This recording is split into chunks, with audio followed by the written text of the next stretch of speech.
Kalau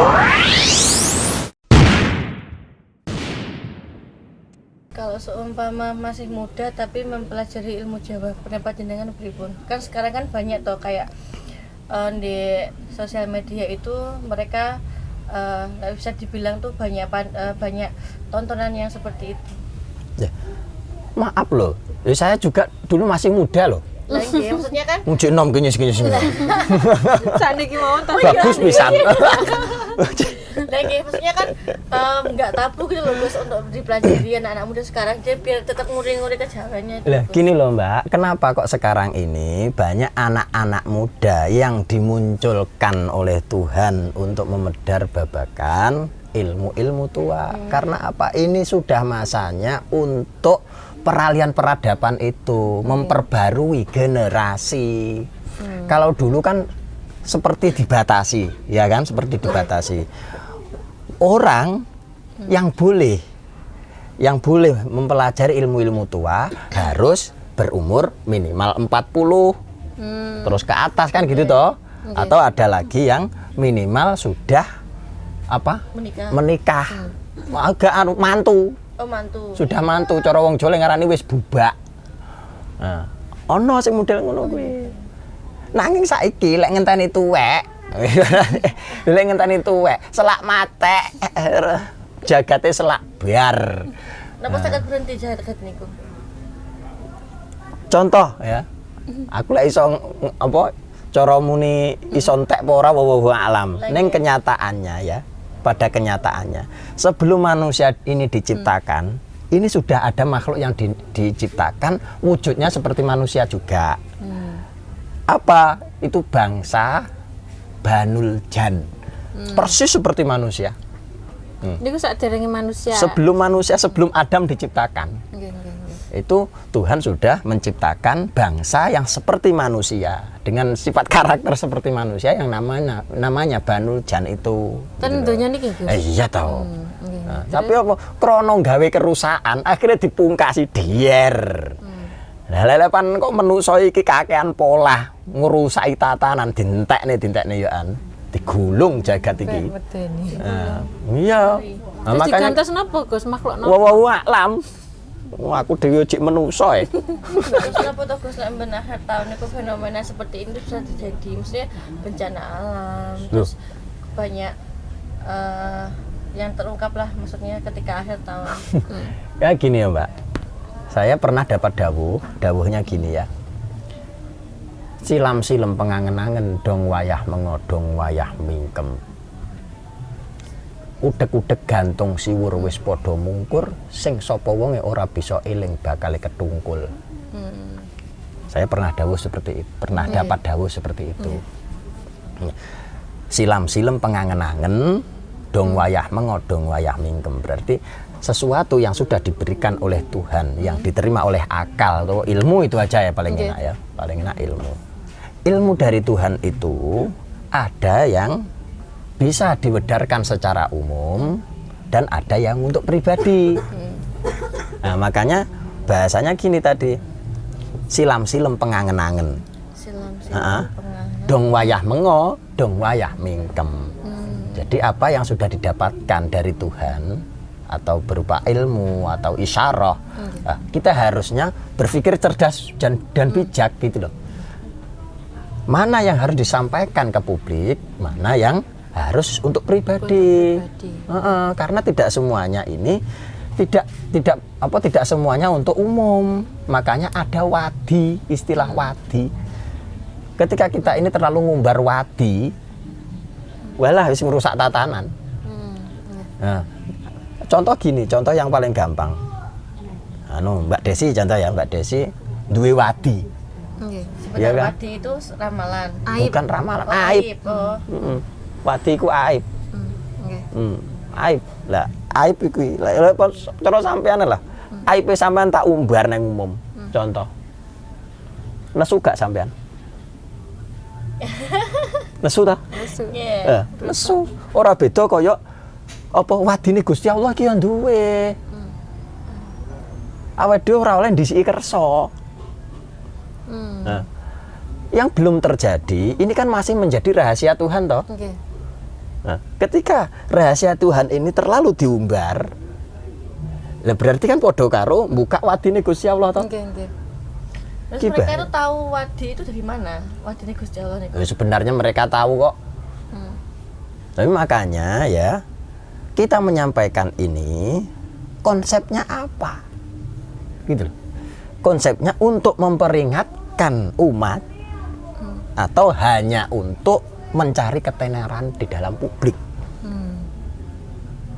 Nah, inilah kita kan harus bijak dalam menyikapi itu toh.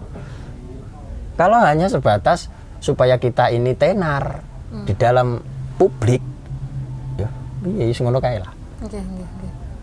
Yang jelas Tuhan itu tidak akan rela ketika rahasianya terlalu diumbar. Nah, boleh kita menyampaikan dengan gambaran atau boleh, tapi jangan terlalu, jangan. Kalau memang itu harus disampaikan dalam bentuk supaya kita ini bisa memperingatkan umat, monggo. Tapi kalau dalam konsep yang lain, nah, itu maaf, saya tidak bisa menghakimi. Ya Tuhan sendiri yang akan mengadili, kan seperti itu toh. Soalnya dereng wektale nggih. Iya. Dereng wektale untuk terbuka. Terus mereka yang tahu itu apakah mempunyai keistimewaan tertentu? Ya sebenarnya ya pastilah Mbak, gini lah Mbak. Maksudnya gini Gus, mereka kan dikasih tahu, terus tapi cara penyampaian mereka mungkin salah. Terus yang benar itu bagaimana Gus? Maksudnya supaya antisipasi supaya tidak mengumbar rahasianya Tuhan. Nah, itu kan tergantung hawa nafsunya manusia sendiri-sendiri. Wong sebenarnya itu kan kita tahu kok ini apa ini harus layak disampaikan atau tidak. Contoh gini lah, saya tadi kan tanya ke jenengan, seumpama rahasia atau aib jenengan ini saya buka di umum, marah nggak? Marah. Pasti marah toh. Nah itu loh Mbak. Contohnya sing itu kados ramalan-ramalan sebenarnya kan mboten asal diungkap secara vulgar. Ya nggak boleh. Kan GIP. Memang ada Mbak, ada yang harus disampaikan. Ini memang fungsinya untuk memperingatkan. Hati-hati ya, contohnya hati-hati di bulan ini karena apa? Akan ada ujian atau musibah gini perbanyak sholawat, perbanyak eling waspodo kan gitu. Nah itu wajar karena apa? Istilah pitutur orang tua ini wajar atau dari leluhur itu wajar banget untuk memperingatkan apa anak turun kan gitu. Makanya terus ada lagi sambungannya tadi. Udeg-udeg gantung siwur wis padha mungkur sing sapa wonge ora bisa eling bakal ketungkul.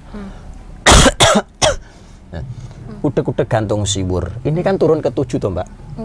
Gantung siwur itu kan turun ke 7. Nah, ini sudah habis Mbak.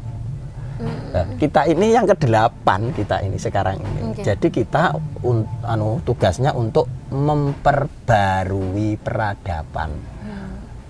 Nah, makanya kita ini diutus untuk menanam lagi, menanam supaya apa anak turun kita sampai turun ke 7 nantinya kita ini biar bisa lebih beradab agar selamat dunia akhirat gitu.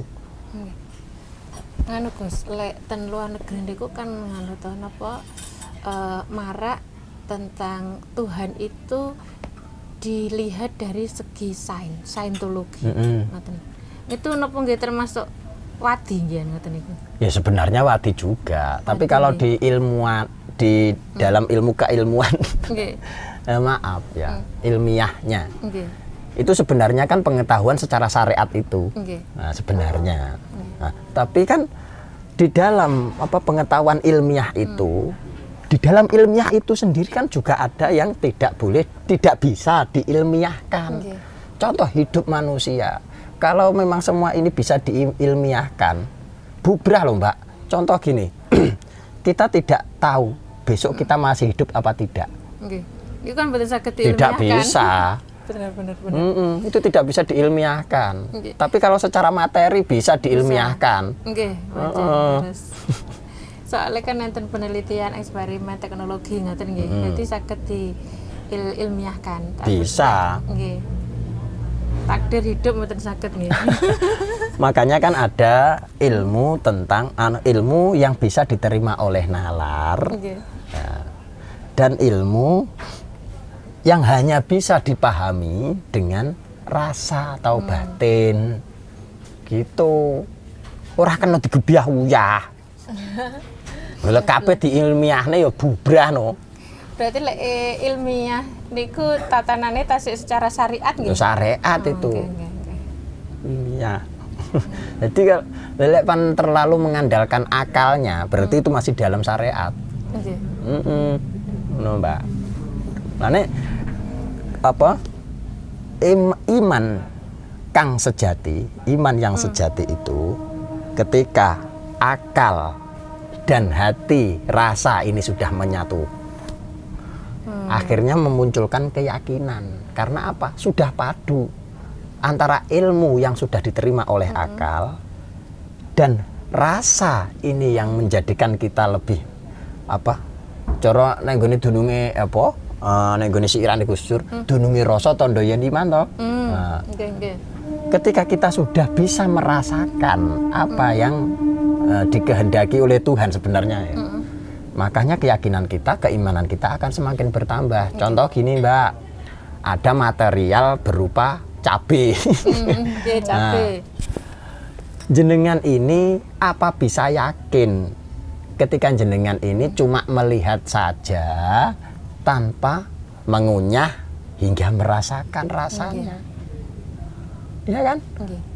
Namun bayang tok bayangnya. mboten ngertos lek niku pedes napa. Lah, adalah. Tapi ketika sudah ada materinya, lah terus kita juga mengunyah cabai, akhirnya pedes tenan lah. Yakin, memang Lombok iki pedes. Akhirnya kan iman toh. Iman memang yo tak imani, aku yo wis roh dhewe, yo wis tak pangan, aku akhirnya iso ngrasakne. Iya, memang yo bener-bener pedes Lombok iki. Ngono lho, Mbak. Kekuatan tertinggi ten iman nggih. Lah piye lah wedo sampe ucul imane yo bubar no. Nggih. Ternyata kados sain ngoten niku nggih mboten saged lek mboten selaras kali iman niku. Lah kebanyakan itu hanya memihak satu sudut pandang saja, Mbak. Contoh, hanya mengimani ilmu akalnya, logikanya saja. Atau mengimani dalam segi rasanya saja. Nah, padahal yang namanya iman yang sejati yaitu ketika logika dan rasa ini padu. Yang ini akhirnya menciptakan keimanan gitu loh. Sebenarnya kan seperti itu. Harus seiring sejalan. Iya, seia sekata. namanya tatanan kok. Itu kan tidak bisa ditinggalkan salah satu. Itu loh, Mbak. Wasul ten wau Gus napa bahas tokoh ingkang menyebarkan tauhid wau nggih. Kan 9 nggih. Terus ya 10. 10. Sing jelas para wali ngono ae, sing jelas para wali. Nggih. Enten tegese Gus kok napa kok dijuluki wali songo ngoten niku selain niku napa tentang napa niku hawa nafsu songo niku. Angka songo niku pancen enten artose lintu. Nah, gini ya. Ini ada istilah. Itu tadi kan istilah angka ya. Angka yang kelihatan isi itu 1 sampai 9. Itu jelas ada isinya. Terus ada nilainya. Ada lagi angka yang kosong ya. Nah, Kosong. seharusnya apa? Iki cara paling penak lek muni ngosongo. Songo. Ngosongo berarti suwungo. Ngoten nggih? Iya. Gus. Berarti 909 wene ngomong. Karena apa? Di antara 909 itu, di antara 99 ini asmane Allah loh. Yang 99 itu kan. Ya kan? Nah, ini ada kosongnya. Supaya kita bisa mengetahui kuasa Tuhan yang maha segalanya ini. Ngosongo. Ngosongo tegese suwungo. Kosong. Monggo bisa ngerteni isi. Ngono. Berarti netral, kedah netral nggih Gus. Netral no. Ngendul. Ngenone piye? Oleh saiki usume ngenule rene apa-apa belas. Mumet tok ati dadine. Ngenul dalam artian anu niku bengong. Terus nol putul ya angel nih. Ngosongo nggih. Dadi niku. Songo iya ngono kuwi paling penak-penakan awake dhewe iki. Dadi bagaimana kita ini menyederhanakan agar kita ini bisa memahami tentang kuasa Tuhan. Gaya apa awake dhewe iki memahami sing angel-angel. Tiwas angel tiwasan. Bisa nyamane dhewe. Iya no, penak-penakan ae urip iki penak apa gak to? Sampeyan pengen urip penak apa angel? Nggih, pesekecan. Ya bener sing penak ae lek nglakoni penak mikire sing penak ae aja sing angel-angel. Wis ruwet wong angel dipikir lho. Nyapa. Lek niku nerapaken ngosongo niku lek dalam kehidupan sehari kan nggih sulit to. Misale lek pun napa masa produktif ngoten niku kan nggih mesti kudu nyambut gawe, ngopeni apa keluarga kados ngoten to. Lah niku pripun tipe kersane saged ngosongo nanging nggih saged selaras dengan kehidupan sehari-hari ngoten. Yang namanya ngosongo ini kan kita terus tawakal kepada Tuhan toh Mbak. Nggih. Nah, di dalam tawakal kita ini kan harus disertai dengan ikhtiar. Berarti kita harus bertindak sewajarnya. Contoh gini Mbak, hal pekerjaan aja. Ini cara bahasane Jawa ngono ngene. Nyambut gawe ngoyo karo nyambut gawe daya-daya padha apa gak Mbak? Benten. Nah, lek nyambut gawe ngoyo iki oleh bekerja keras. Contoh ketika ini bebannya di hadapan kita ini ada beban 1 kental atau 1 ton lah, 1 ton. Okay. Dan kuate sampean, kuate jenengan cuma bisa mengangkat 50 kilo. Kita harus bekerja keras meskipun kekuatan kita hanya 50 kilo, taruh sini 50 kilo lagi, 50 kilo. Akhirnya apa? Satu ton ini bisa terselesaikan, tapi kan ada prosesnya. Tapi kalau yang doyo-doyo, lek sing doyo-doyo kuwi karepe iki sak ton diangkat langsung. Malah pedhot boyoke ya to. Nah, iso-iso malah kecethit ora iso tandang gawe, lah bosok. Ngono. Jadi oleh awake dhewe bekerja keras ini boleh, Mbak. Tapi kan sesuai kemampuan. Nah, inilah sebenarnya. Bukan berarti kita ngosong nyuwungne iki terus gak butuh apa-apa. Lah urip mek gur nggih semedi tok. Apa mangan angin arepe kok. Ngono lho, Mbak. Nah,